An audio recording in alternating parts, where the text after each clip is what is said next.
O mundo vai acordar. Vai acordar e novas gerações vão nascer e vão olhar para isso e dizer: que loucura é essa? Vocês engolem um mosquito e coam um camelo?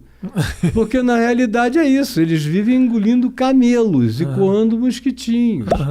E aí eu vejo essa nova geração oprimida pelos pais, aí o cara fica tão oprimido que se sente gay e aí deserta. Aí são declarados desviados, desigrejados. Sabe qual é a segunda maior denominação de evangélicos no Brasil? Não. São os desigrejados, mais de 16 milhões. É o meu público. Aí que entra o Caio. Todo dia. Aí que entra o Caio. Além de serem o meu público, os que estão lá dentro também estão enxergando. Estão começando a dizer: meu Deus, como é que eu consegui andar cego tanto tempo? Então o que eu estou vendo é o negócio de ganhar outra dimensão. Agora mesmo, eu propus a um grupo de amigos que eu considero os pastores evangélicos mais sérios, mais cultos, mais equilibrados, mais ponderados do Brasil.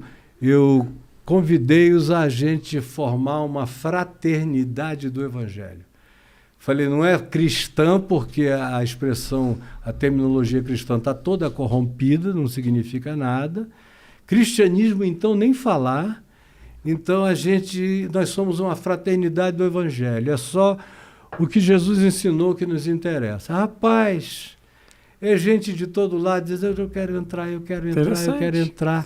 Tá? E vai virar uma referência que vai se contrapor a maluquice, a loucura, a sandice que está aí. Maravilhoso, porque não dá para carregar esse fardo sozinho, não, cara. Não dá. Maravilhoso você se colocar e ter a força de outros que entendem que esse processo está muito equivocado. Porque senão você fica uma voz fácil. E é uma voz fácil de calar, né? Porque só, por mais que você seja verborrágico e se conecte, as pessoas te amam, cara, não tenha dúvida. Mas é muito fácil aquele outro matar uma pessoa. Agora, matar um movimento, aí não é uma pessoa só, entendeu? Existe a relação de controle, eu acho que essas igrejas elas têm com as pessoas, ela é muito próxima, né? É muito próxima. O cara vai no culto, não é só o pastor que está falando ali. Tem pastores espalhados pelo culto, que ele sabe se a Dona Maria foi, se o seu José faltou, quanto que a Mariana deixou de dinheiro na semana passada. Então é uma relação de controle muito forte. E aquele cara, se tem uma queda, né? O seu José parou de fumar o crack. Se ele volta a fumar o crack, a primeira pessoa que ele vai procurar é o Marcos, que é ali o pastor que estava próximo. Então ele é a representação do divino, né? Então, se você consegue quebrar com essa corrente e explicar tudo isso que você tem, todo esse amor que você consegue sentir ali, não é deles, é teu. Puta, aí você faz esse cara ver o mundo com outras cores. E né? A coisa mais óbvia é que quem podia ter feito isso sozinho começou chamando 12, que viraram 120, que viraram milhares,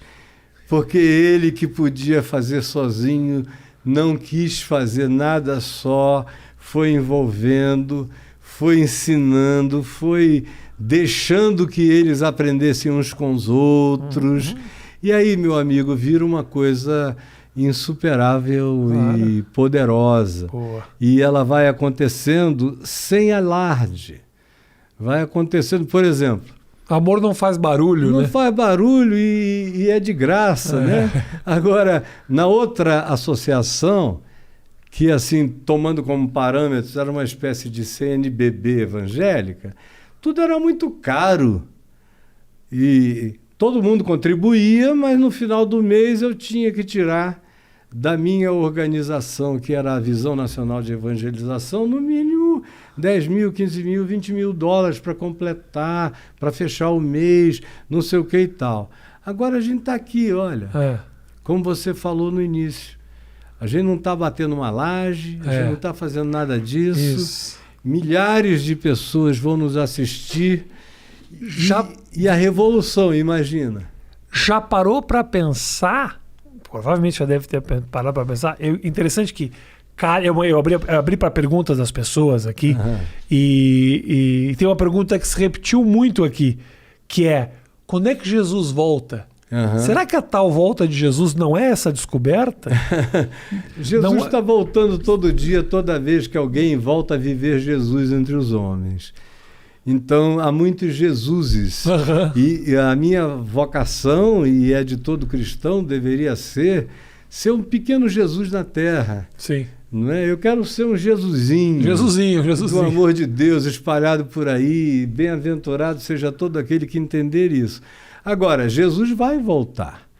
E quando ele foi assunto aos céus, na presença de centenas de pessoas, no Monte Olival, e pode ter sido um grupo de até 500 pessoas que tenham estado naquele ato, quando ele disse: recebereis poder ao vir sobre vós o Espírito Santo, e sereis minhas testemunhas, tanto aqui em Jerusalém como na Judéia, na Samaria, até os confins do mundo. E aí os caras ficaram, ele falou isso e o texto diz lá: enquanto Jesus dizia essas palavras, uma nuvem o encobriu dos seus olhos. E apareceram diante deles 2 varões vestidos de branco, que lhes disseram: homens da Galileia, porque a maioria deles não era de Jerusalém, era gente lá da Galileia dos gentios, dos malucos. Homens da Galileia, por que estáis olhando para as alturas? Esse Jesus que dentre vós foi assunto aos céus, virá outra vez, do modo como o vistes subir.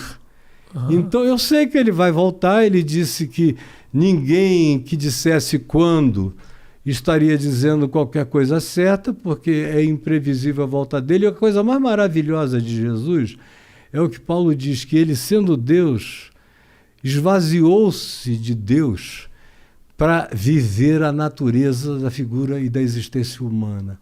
Aí perguntaram a ele, não é, quando é a tua volta? Olha a resposta. Ele disse: quanto àquele dia e hora, eu não sei, os anjos não sabem, ninguém sabe, isso é do meu Pai que está nos céus. Eu estou aqui apenas trazendo essa palavra e eu vou voltar para onde eu vim, mas dia e hora não vão saber. Não vão saber. Entendi. De maneira nenhuma.